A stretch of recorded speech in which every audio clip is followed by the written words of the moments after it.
Good morning. Today I want to talk about a common problem with a mind-blowingly easy solution. You don't have to buy anything. You can use this. This solution can be manifested with stuff you most likely already have around your house. Yesterday I got to perform 2 counseling sessions. Both individuals I counseled were remarkably intelligent and resourceful adults. But they were in these states, both of them were in these states where they couldn't even think straight or logically. It was as if they had crawled into their own heads. You know, it's pretty cramped in there. So here's the deal. If you ever get a chance, please rent or buy a copy of Sleepy Hollow. Fun Johnny Depp movie. In it, you'll see that Ichabod Crane uses a journal, and he does not try to cram many things onto a page. In fact, most of the pages are blank. And that's the ideal way to play with a journal or a notepad or a steno pad. Let's face it, you can buy a spiral for 99 cents at the 99-cent store or something. I'm not sure if they have 99-cent store where you live, but they probably have some sort of a dollar store or something like that. Anyway, you could, with a minimum investment, you can get your hands on the spiral notebook. And for 99 cents, you can be very cavalier with it. See, here's the thing. If you jot things down, the brain doesn't have to try to remember what's going on. And it can reroute its energy to solving problems and managing problems rather than trying to remember them. Let's pretend you had only 3 problems. You might say, well, I've got problem number 1, problem number 2, problem number 3. I also have problem number 1, problem number 2, problem number 3, and I have problem number 1, problem number 2, problem number 3. Your brain thinks there's 9 problems. And now, if you're particularly energetic, your brain could run amok like that for a week, and your brain could actually create the illusion to convince. Actually, your brain could convince your emotions that you've got hundreds of problems. What's more than that, not only can the brain confuse the quantity of challenges in your life, our brains can confuse the intensity of the challenges of our life. And so let's pretend there's different goals or projects or things that we could be doing. Well, things that we could be doing can quickly become things that we should be doing, and things that we should be doing could quickly become things that we must be doing. Things that we must be doing can quickly become things that we need to do, and the intensity gets higher and higher and higher. And I'm reminded of the truly terrible television show I saw in reruns when I was a little boy called Lost in Space. And the robot was forever flailing its arms about saying, "Danger, Will Robinson." Our brain can confuse our emotions and throw us into a perpetual state of panic. Listen, you might be the most enthusiastic Dharma practitioner. You might practice 2 hours a session, 4 sessions a day, 8 hours a day. But as soon as you get up from meditation, we do not take steps to prevent our mind from running amok, it's going to undermine all the good we attempted to accomplish from the contemplation and the concentration and the meditation. And we could get downright squirrely. So, you know what a good thing to do is just start with a fresh page in your journal or your spiral or your steno pad. Just ask the question on the top of the page, what are my problems right now? And just write a list. And I promise you that list will be shorter than you expected it to be.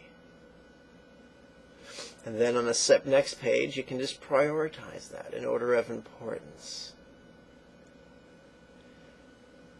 And it could create more space in your life, more room to breathe and feel freedom and feel a modicum of peace, more intellectual energy, more resourcefulness.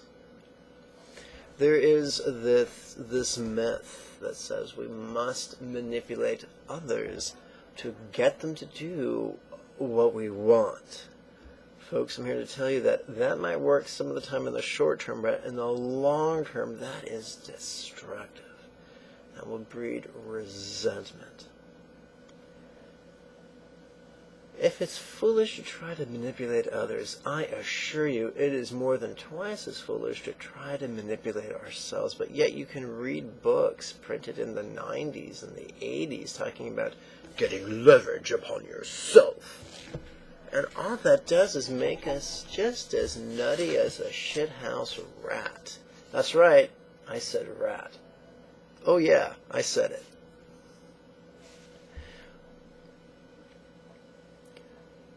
There is a tendency to sometimes manipulate ourselves. So sometimes we exaggerate the quantity of our problems or the intensity of our problems to get us to get off our tushies, off the couch, and take action. But that seldom ends well. Neurosis might get us to take some action, but it's not necessarily efficient or empowered action.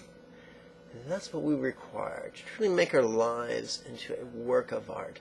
We need non-neurotic, graceful, effective, efficient actions. So let us not manipulate ourselves or others, and let us use our spiral notebooks, use our journals, use our steno pads with great skill. Now, is that a substitute for meditation? Of course not.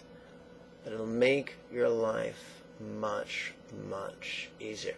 I've seen otherwise intelligent individuals with advanced, collegiate degrees act like blithering idiots, unable to form cogent thoughts, complete sentences, speak without contradicting themselves, or answer honestly.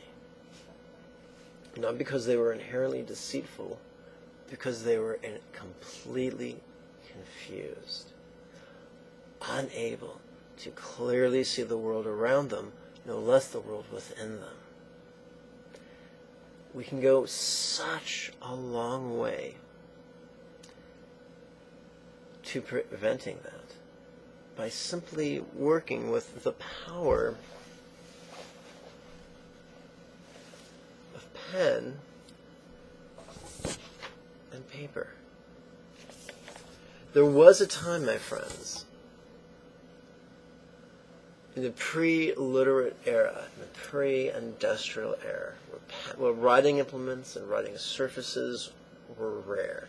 There was a time when paper was a rare commodity reserved only for the most affluent.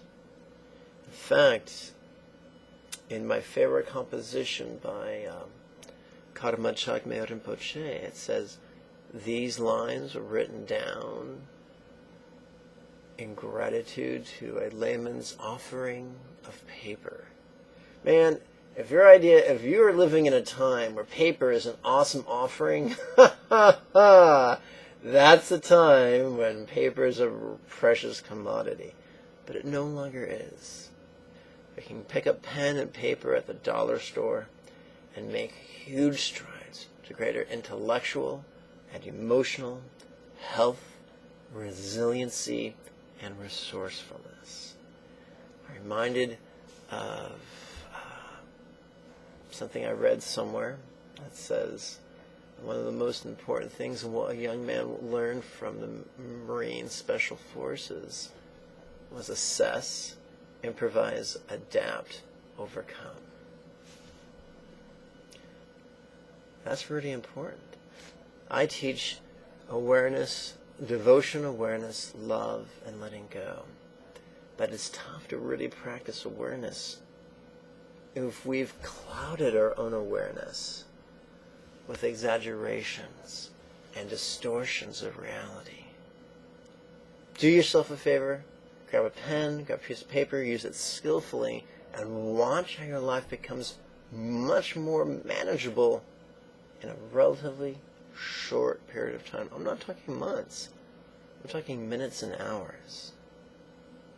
I look forward to your next lesson. Until next we speak, may you and yours be healthy and happy. And of course, I invite you to click, let's see, where is it? The subscribe button up here, so you can get those nice email notifications when the next video is uploaded. And I invite you to click the like button and then the social network buttons. May you and yours be healthy and happy. Om Tare Otutare Oture Soha. Goodbye.